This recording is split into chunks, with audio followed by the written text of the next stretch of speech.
God is spirit, and those who worship Him must worship in spirit and in truth.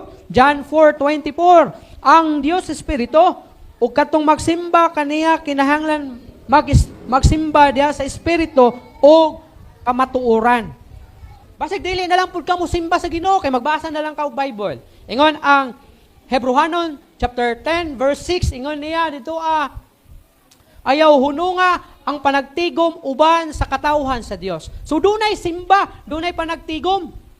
Basig di na lang pud ka mo simba kay ingon si pastor nga, basa lang daw ta og Bible. Magsimba gyapon ta.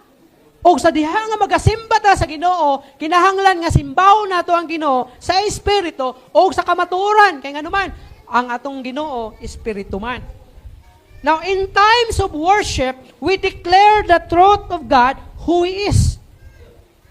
Sa panahon nga magasimba kita sa Ginoo, ato daw i-declare ang kamatuoran kung kinsa gyud ang Ginoo. Kay kung dili ka ga-worship, kinsa man imong Ginoo. Kay ingon ang Bible, kung ang imong time dito na lang sa trabaho, ang imong gina-worship ang imong trabaho. Kung ang imong time kay diha na lang sa imong labhunon, wala na kay time para magsimba sa Ginoo, ang imo daw ginasimba ang imong labhunon. So kung ginasimba nimo ang Ginoo, lakton na pagkaistorya, imuhang gi-declare nga siya Dios gyud. Kay imo bang gisimba, gialagaran. Manang uban, gina-small, wala kayo bili ang pagsimba. Naiuban na mga grupo, di na mo atong simbahan. Di ako sa balay. Kay kuno, i-receive naman nila si Jesus sa ilang kasing-kasing. Nana si Jesus sa ilang kasing-kasing, di na kinahanglan lang mo simba. Tanawara. Pero ang Bible nag-ingon, ayaw hununga ang pagsimba, panagtigom, uban sa mga katawhan sa Diyos. And even ang Bible nag-ingon, sa John 4:24, God is Spirit. O kadtong magasimba kaniya, kinahanglan magasimba sa Espiritu o kamatuoran. So adunay pagsimba gyapon. Through worship, we align our will to God's desire and are able to reset our focus on the one who is our Maker, Creator, and Lord.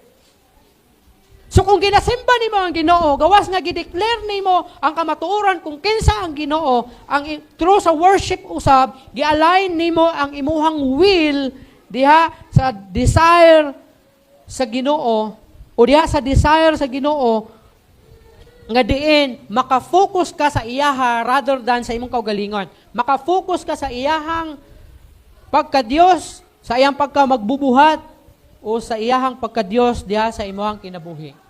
Ano man? Kay ang tendency man gud pag worship ka, do na kay ginapataas sa imong kinabuhi. So kung wala ka ga-worship